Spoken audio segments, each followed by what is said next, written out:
Tonight, escalation in the Middle East. The US military launches retaliatory strikes on Iran-linked targets in Syria and Iraq.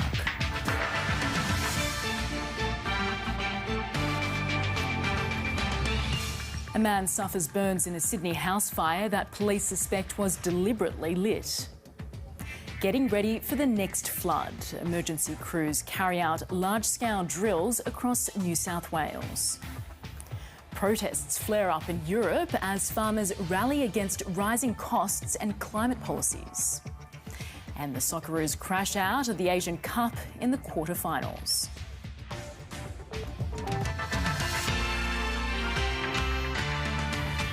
Good evening, Lydia Feng with ABC News. Nearly a week after 3 American soldiers were killed in a drone attack, the US has responded with military force. The United States has launched a series of retaliatory strikes against Iranian and proxy forces, hitting dozens of targets in Syria and Iraq. It's a sharp escalation that Joe Biden had sought to avoid since the war in Gaza broke out. Unverified footage captures America's response to a deadly drone attack.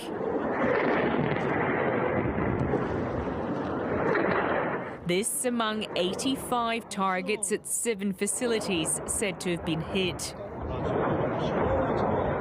3 of the facilities are in Iraq, 4 of them are in Syria. Numerous aircraft, including B-1 bombers dispatched from the United States, were involved in this operation, firing more than 125 precision-guided munitions over the course of about 30 minutes. The US says the sites are used by Iran's Islamic Revolutionary Guard Corps Quds Force and their affiliates, who they say are involved in a recent surge of attacks on US personnel. Officials say they're still assessing the damage, but believe the operation has been a success. The strikes are retaliation for last weekend's attack on a base in Jordan. At the time, the president said it would not go unanswered. And he's warning there's more to come. Our response began today. It will continue at times and places of our choosing. Let all those who might seek to do us harm know this. If you harm an American, we will respond. The White House is trying to strike a delicate balance here. It wants to send a clear message to Iran that attacks by its affiliates on US troops won't be tolerated. Yet it doesn't want to hit with such force that Tehran feels compelled to retaliate. 3 service members were killed in the Jordan attack. Today, their remains were returned home. These ceremonies have become infrequent as the US seeks to extract itself from foreign wars. The reverberations from the war in Gaza now threatening to change that. Barbara Miller, ABC News, Washington. The Iraqi government has described Washington's retaliatory strikes as a violation of its sovereignty. Syria is reporting a number of people have been killed. Here's more from Global Affairs editor John Lyons in Jerusalem. This is certainly a major escalation in the Middle East. 85 different strikes in 2 different countries. This is the first time that the US has struck both Syria and Iraq simultaneously. The significance of this is that Washington has not hit Iran itself. It's hit Iran's proxies in Syria and Iraq. It's hit facilities connected to Iran's Islamic Revolutionary Guard. They're the enforcers of the regime in Iran. The US is wanting to say to Iran, if you jeopardise any of our facilities in the Middle East, there will be reprisals. Both Syria and Iraq have said it's a breach of their sovereignty, and they've expressed their great concern about this. However, it's almost certain that in coming days there will be more reprisals by America, more strikes.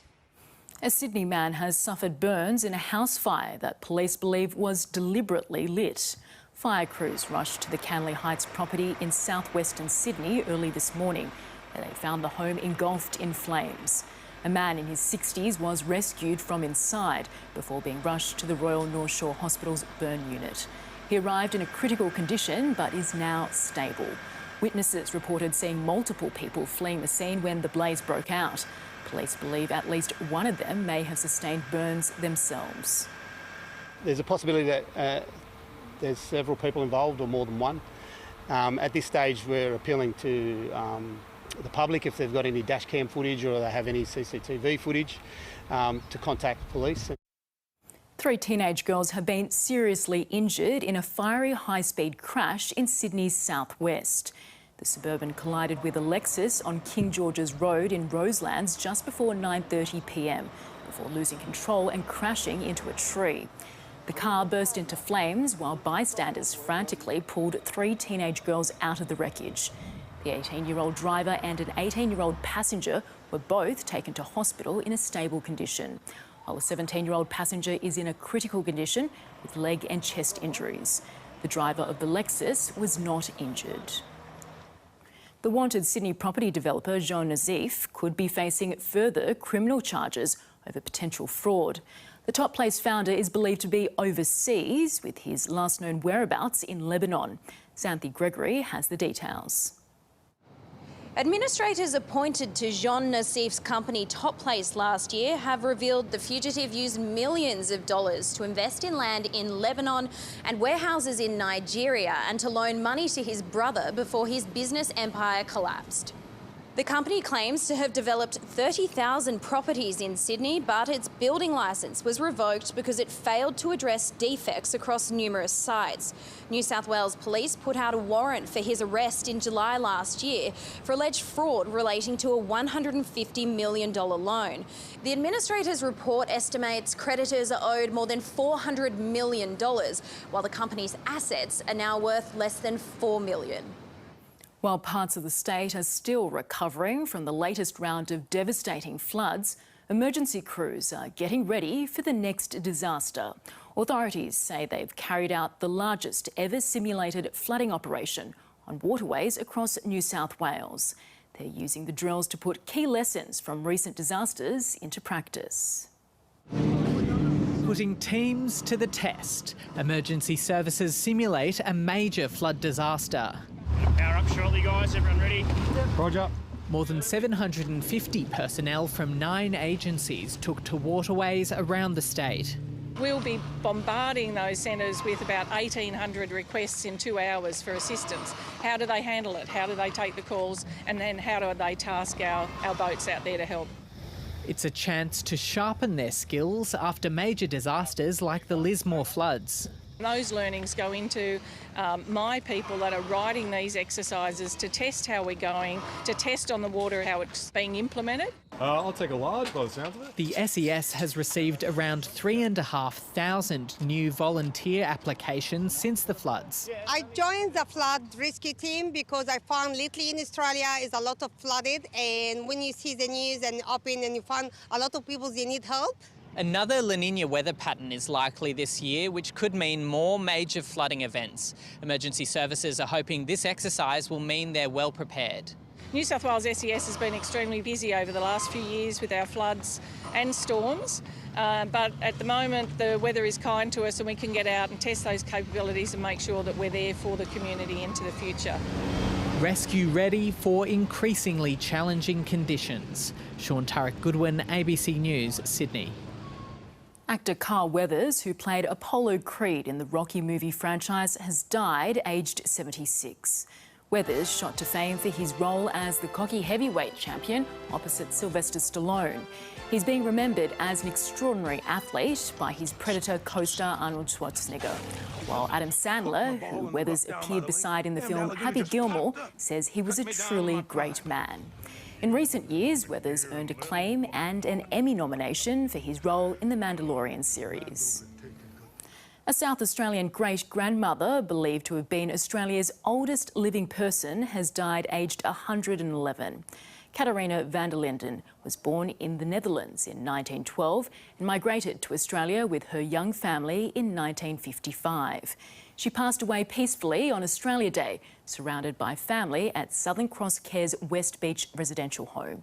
Mrs Vander Lindon is survived by her 4 children, 10 grandchildren and 16 great-grandchildren.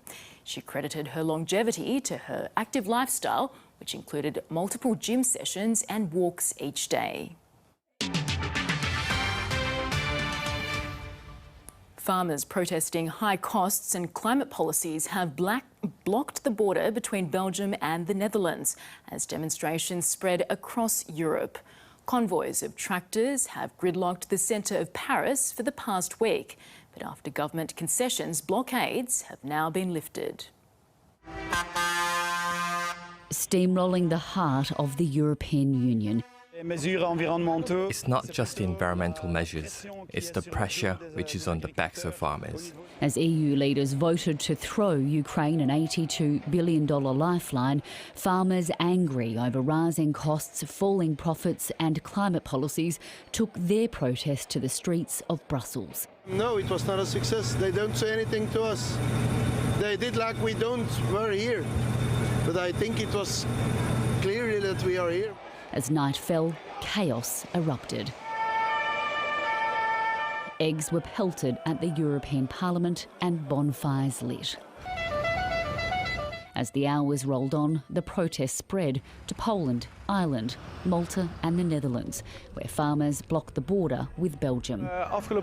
We protested in the Netherlands last year and the Belgians came to assist us.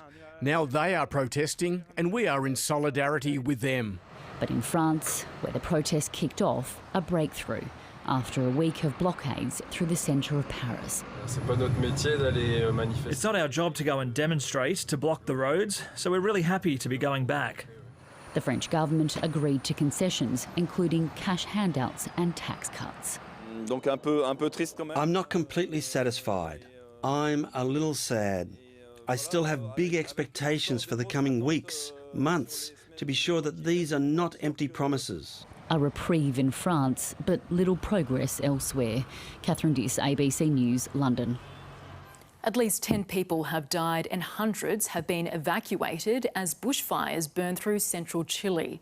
Strong winds are fanning rapidly expanding blazes across several regions, prompting residents to declare a state of emergency. Dramatic footage posted online shows dense smoke blanketing beaches in the popular Viña del Mar region. It comes as a heatwave and drought sweeps across the country. A fortnight after Taiwan elected a new pro-sovereignty president, its military has been conducting drills to show it will be on alert over the upcoming holidays. Chinese ships and planes operate around the island on a near daily basis, and its expected activity could increase as the presidential inauguration in May approaches. From the skies to the sea, Taiwan's military says it won't let its guard down. On an army base in the south, under a cloud of smoke, soldiers fight a mock enemy attack.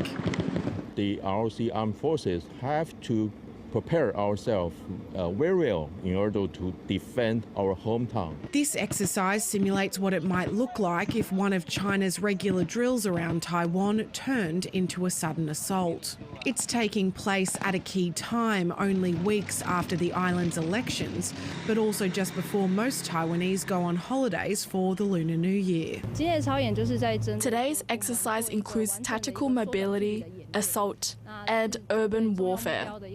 On the opposite side of the island, sailors practice dropping sea mines. This naval base would be a key target in an invasion. Our Navy and Marine Corps have already done all types of preparation work to be combat ready. People can feel safe to go on their holidays. In the face of China's claims over the self-governed island, Taiwan buys billions of dollars worth of equipment and weapons from its most important military ally, the United States. The training for the modernizations, as well as the interoperabilities and the communication with other friends and allies in the open water like Taiwan, those are all very important aspects we need to improve. While these exercises are centred on the island's defences over the Lunar New Year holiday period, the reality is the military is going to have to stay alert for many months yet, with Beijing expected to ramp up pressure on Taiwan ahead of the inauguration of the new president. Chinese state media warning recently that unless President-elect Lai Ching-te abandons the Taiwan independence path by May, the 4 years of his presidency will be precarious and unpredictable. A sign there is no rest on the horizon for these troops. Kathleen Calderwood, ABC News, Kaohsiung, Taiwan. The Federal Department of Agriculture is being urged to make a decision over the fate of thousands of Australian cattle and sheep stuck on a live export ship in WA. The animals have been on board the MV Bahajar for 4 weeks after it was ordered to return from the Middle East amid security concerns in the region. The ship arrived back in Fremantle earlier this week. At the request of the exporter, several hundred cattle were unloaded from the ship last night and are being quarantined. But the department is still deciding whether to allow the remaining animals to be re-exported back to the Middle East via a different route. Our concern is the cumulative effect on those animals' health. Sometimes there may not be overt signs of illness, but those animals are suffering, and the longer they're on that ship, the longer they suffer, more days, more deaths. I have every confidence that that decision will be made in the right lens of protecting animal welfare and making sure that we protect our international reputation. A boy has been treated in hospital after being bitten by a dingo in Garee off the southern Queensland coast. The incident happened last night at the Bow Creek camping ground. He suffered injuries to his lower abdomen and was taken from Kingfisher Bay to Harvey Bay in a stable condition. He's the third child to be bitten by a dingo on the World Heritage listed island since the start of the year. About 4,000 children from remote Australia rely on boarding schools to finish their education.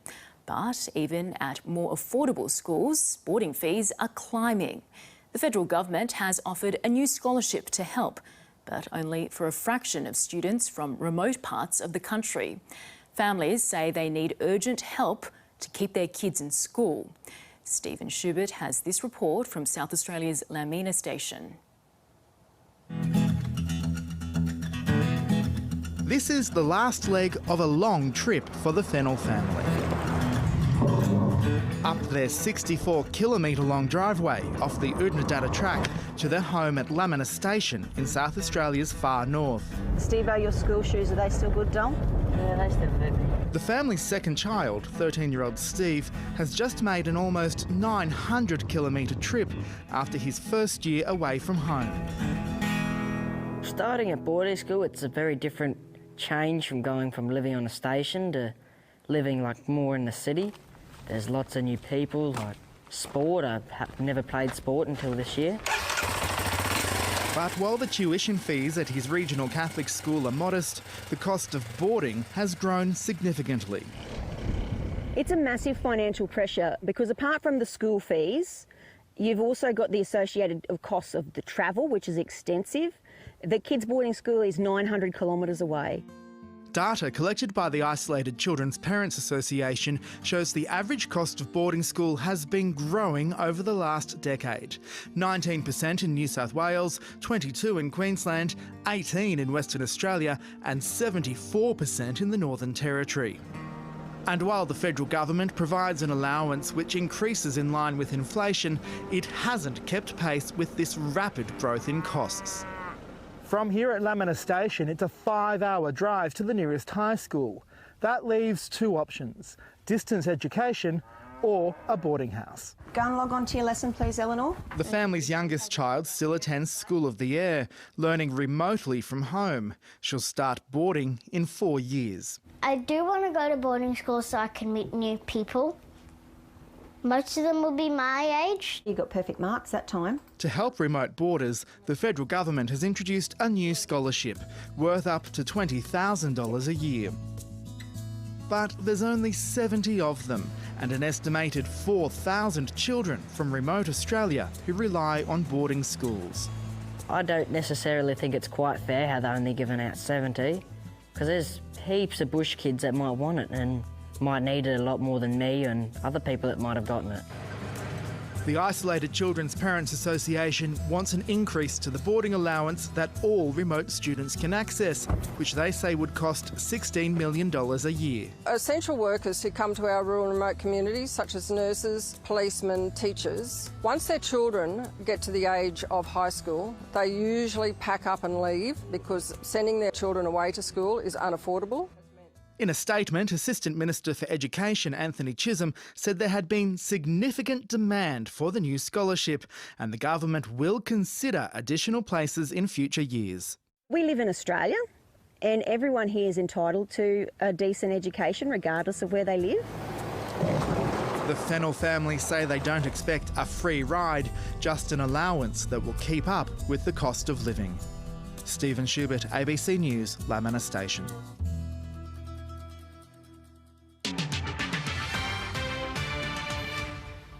The Socceroos have crashed out of the Asian Cup after a heartbreaking 2-1 extra-time loss to South Korea in the quarter-finals. Australia led late into stoppage time and dominated possession for most of the match, but couldn't land a winning blow. Devastation, heartbreak from a Socceroos side that'll be left to wonder what if. Pure disappointment at the moment. You know, we're 1 minute away from going through. With a place in the semi-final on offer in Qatar, the Socceroos found the scoreboard first. They might put this in! Good win again! And it wasn't their only opportunity on goal. Australia generating shot after shot. And he goes across the goal, and another brilliant chance. It gets down to the individual to put the ball in the back of the net, and if you don't take those chances, you get punished. That's exactly what happened 4 minutes into stoppage time. Penalty, it is a penalty kick. The equaliser sending the match into extra time where South Korea's captain stepped up. It will be Son! It is stunning! From Son Heung-min! They're top quality players that they've got ended up getting the job done for them. A late red card didn't help Australia's quest to force it to penalties, with South Korea avenging their 2015 Asian Cup final loss. It's the first time in 17 games that we've lost after going up 1-0. Arnold's young Socceroos bundled out in the quarter-final for the second consecutive time in the tournament. That's the big thing at this moment, is what's next, who's next, and that's what I'm trying to do, to find, as well as trying to win games. South Korea will play Jordan in the semis. Jessica Stewart, ABC News. Sydney FC have been held to a 2-2 draw against bottom-of-the-table Western United in Hobart. Sydney's Fabio Gomez struck first, capitalising on a handball penalty before a check for offside from the video referee kept everyone waiting for almost 4 minutes. The goal was eventually confirmed as the Sky Blues' second. Western United's Noah Boach narrowed the margin just before the break, and an equaliser in the 53rd minute put the game back on level footing. Western Sydney have lost 2-1 to Adelaide in the Women's A-League. The Reds had chances to open the scoring, but they couldn't find the mark. It came down to a dubious penalty decision to break the deadlock, with the Wanderers' Amy Harrison making no mistake from the spot. Hannah Blake had given away the penalty, but made up for it when she levelled scores in the second half, when Chrissy Panagaris scored her first A-League goal. Victory for the home team was secured, keeping Adelaide's finals hopes alive. Australia has thrashed South Africa by 8 wickets in the first women's one-day international at Adelaide Oval. The Proteas were bowled out for just 105, with star all-rounder Marika's Cap making 50 before she retired hurt after being struck by a ball while running between wickets. Alana King was the pick of Australia's bowlers, claiming 3 wickets.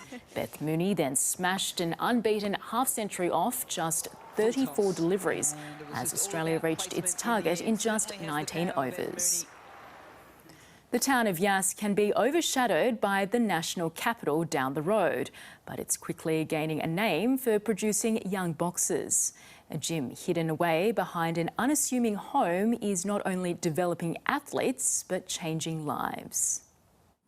From the outside, this looks like a regular country home. But as you walk down the driveway to the shed in the backyard, it quickly becomes obvious that it's so much more. It's not just a boxing gym for me, it's a family. The Valley Boxing Gym opened in 2020 and is now home to more than 70 boxers with varying levels of ability. From up-and-coming talent like Michaela Armstrong, who won the prestigious Jean Lewis belt in America late last year. Angle now, angle now, angle! I came out to Aaron and he's like, do you want to go in the ring? Do you want to go to the Olympics? And I'm like, yes, I want to go to the Olympics. And he's like, okay, that's your goal. And he's just like pushed me to my best. On the arms to hurt. Back to your chin. to kids with confidence or health issues, the local sergeant, and parents who unexpectedly want to join in on the action, like Max Miok's mum. It threw me off a little bit. She's always been a little bit sceptical of it, but yeah, she seems to enjoy it, so I'm really happy about that. Max and his whole family, I hate to walk into that house in the middle of the night. The coach has breathed new life into a community that didn't know it needed it. Bit of a character, but I love him. It's like a second dad. He's taught me things that I never would have known without him. So if it wasn't for him, I don't know where I would have been. But the athletes have given him just as much. I suffered. So just thought having something to give, you know, when you suffer from mental health, sometimes putting something above yourself gives you purpose. Not only am I helping them, they're helping me. Anthea Moody, ABC News, Yass. Formal volunteering numbers have been in decline over the past few years, but a small life-saving club on the far south coast has found a way to buck that trend. A change in how they roster volunteers has had profound effects, and now others are following suit. 6 years ago, this small-town surf life-saving club was dangerously understaffed. We're having a lot of trouble meeting our patrol obligations here on the beach. But a simple roster change has almost quadrupled their volunteer numbers. We were so surprised at how successful it was. It essentially left us with no gaps. The Bermagui Club now lets members choose when they patrol. With the roster, I got to choose my dates that I preferred, so I made sure that most of my patrols were during the school breaks. The retention's much higher too, because if people have been given a choice about the times that work for them, then they're far more likely to be there as well. Formal volunteering numbers have been on a downward trend Australia-wide since 2019. Between 2020 and 2023, rates across New South Wales declined by more than 5%. Bermagui was the first surf life-saving club in the state to let volunteers choose when they patrol. Other clubs have since adopted the change. Organisations that are successful are the ones that are willing to be flexible with what they expect from their volunteers. Advocates are certain that the motivation to volunteer is as strong as ever. Our research shows us that the number one reason people want to be involved is to help. So people are out there, they want to help. It's just a matter of finding a way to utilise them and keep everyone happy. And this little surf life-saving club has found a way to do just that. Floss Adams, ABC News, Bermagui. When it comes to the rivalry between Sydney and Melbourne, few would argue against the harbour city when it comes to beaches. But Victoria has got one over New South Wales, with a beach south of the border being named the best in Australia. Squeaky Beach at Wilson's Promontory in Victoria's southeast has topped Tourism Australia's annual Best Beaches list. The farm at Shell Harbour in New South Wales was number 2 and Cockle Creek in Tasmania came in 3rd. Now let's take a look at the weather. In Sydney today, a mostly clear day. It hit 28 degrees in the city and 30 in Penrith. Overnight lows were generally in the teens to mid-20s, though Cooma dipped to just 5 degrees. Maximums reached as high as 41 in Bourke. On today's satellite, a high-pressure system is slowly moving towards the Tasman Sea. On tomorrow's chart, hot air from Central Australia will move across New South Wales, peaking in many areas tomorrow.